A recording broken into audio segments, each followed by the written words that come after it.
Kaya umuwi si Papa, hindi dahil okay na ano. So tutuloy natin yung pagdarasal, Jillian. Ha? Kasi umuwi si Papa, anong narinig nyo? Ano sabi ni Papa? Anong naramdaman mo? Nalungkot ikaw?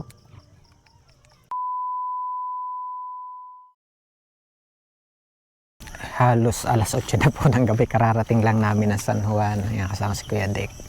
Sinundo natin si na Kuya Jesus sa ospital kasi nagdesisyon na po silang lumabas.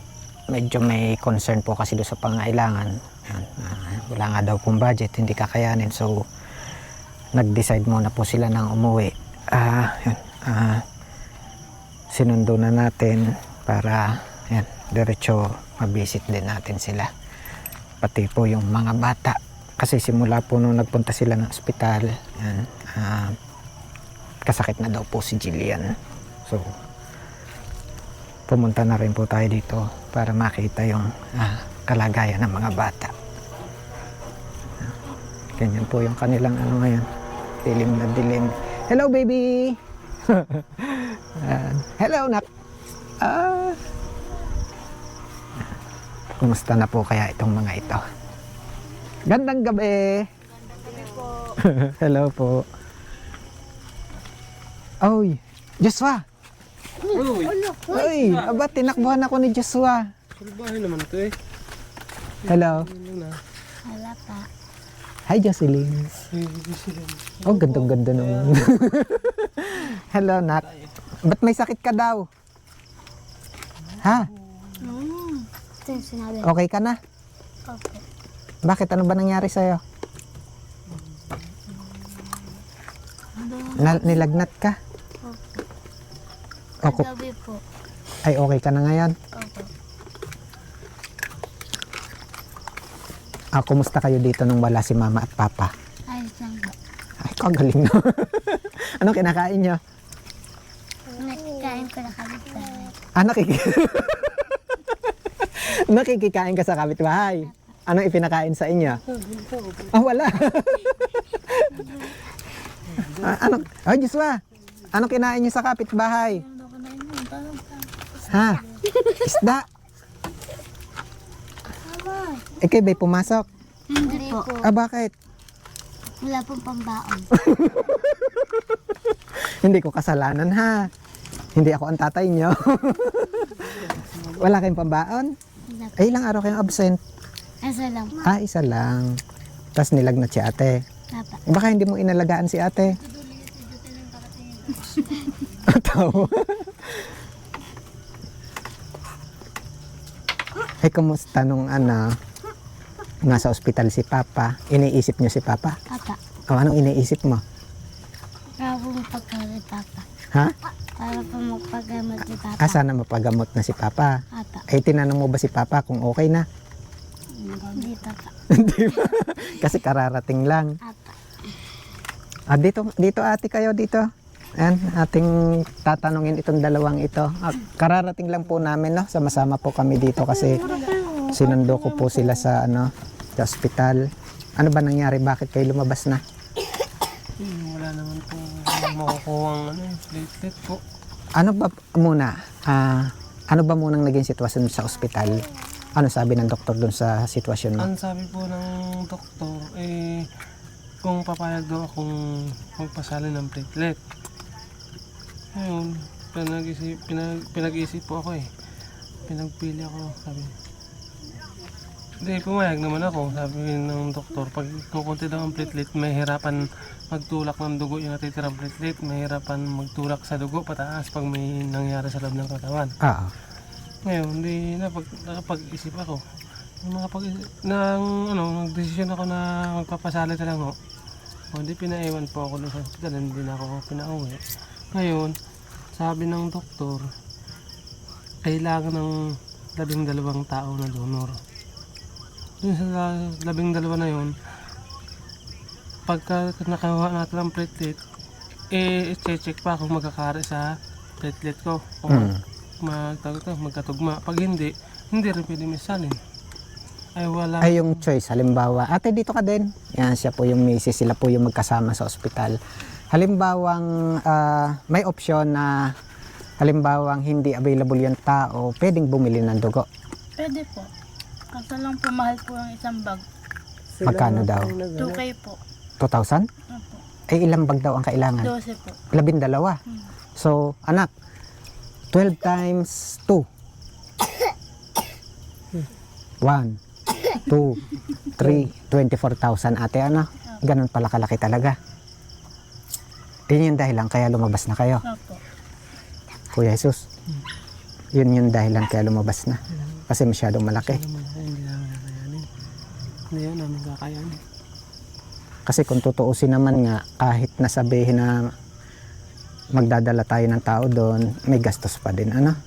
Nahihirapan din pati yung makakuha ng platelet kasi sila, nahihirapan silang makakuha ng platelet eh. Wala rin silang nakuha eh. Nagtingin na rin sila. Wala ding, ano, parang nag-inquire na sila. Hindi lang pala yung budget ang kailangan. Pero siguro kung may budget naman, ano, pwede naman makipag-coordinate dun sa ibang blood bank. Ang challenge talaga yung budget. Opo. Kasi malaki-laki. Yung, 12 bag daw ang kailangan. 2,000 ang isa. Magkano ang total? 1, 2, 3. Sinong teacher niyo sa math? sabay ka nag-aaral ka ng times. Basta, Sinong teacher sa math? Masyado ang picture mo. Si Ma'am J po. Sabi mo, ma'am, sorry na. Ang mga anak, ha? Ayan.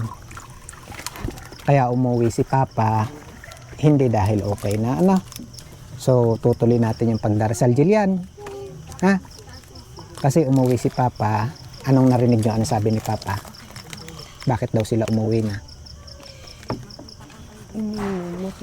Dahil wala ng pera. ang init nito. Talagang ganun mo.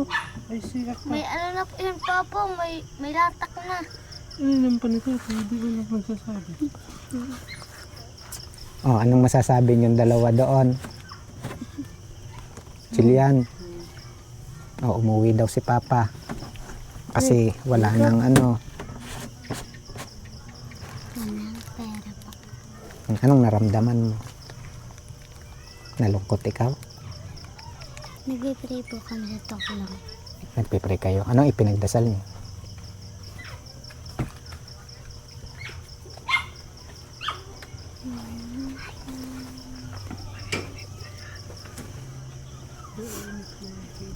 Ngayon bang gabi kumain na kayong dalawa? Hindi pa po. Ay, hindi pa kinakain. Hindi nga. Hindi pa po. Mag-aalas 8 na. Ay, sorry naman. Di kami nakabili ha. Ay, may pagkain kayo. Po. Ha? Meron po. Saan galing? Sa kapitbahay? Opo. Yun po. Sorry ha, hindi kami nakabili kasi naipit na kami ng traffic. Hanak. Ayan, babawi sa sunod ang Kuya Benji. Hindi ka naman galit. Hindi po. Ah, hindi galit. Sino nag-alaga sa inyo habang wala si na Papa? Si Lola po. Ay, si Lola. Nandito pala si Lola. Ayan, si Lola. Ay, Joshua, ikaw. Kumusta ikaw? Kumusta daw ikaw?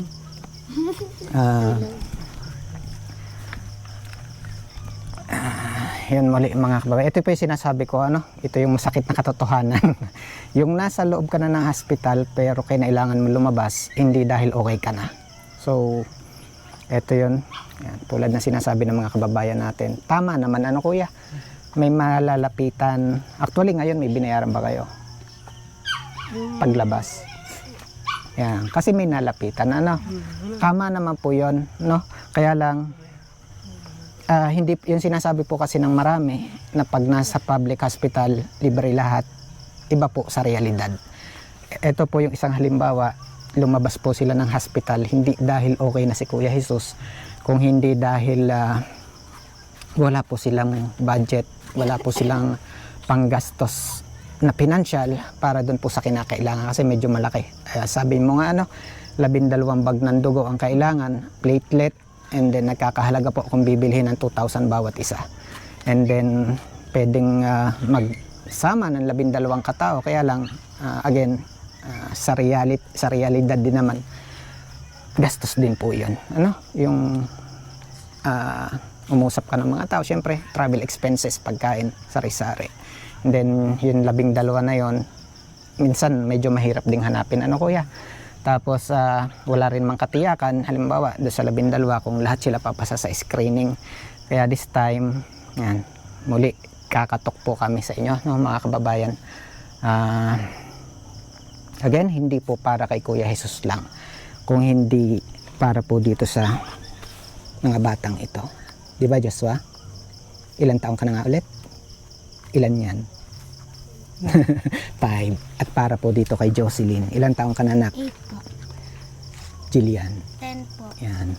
Lalong higit po para sa kanila po, sa mga bata. Kasi kung ano man po yung magiging sitwasyon nila, kung ano man yung kahinatnan ni Kuya Jesus, nakasalalay po ang kinabukasan ng 3 mga bata na ito. So, ayan po, yun po muli, iiwan ko na po muli yung sitwasyon nila. So, yung mga nais pa rin po magpaabot ng tulong, kung kayo gagamit ng ating account, isang maiksing message for Kuya Jesus. Yun po para alam ko na kung meron po ako matatanggap, yun po para sa kanila. And then, yan, patuloy po ako naglalambing. This time may kasama pong napakaraming pakiusap, mga kababayan. Please share this video po.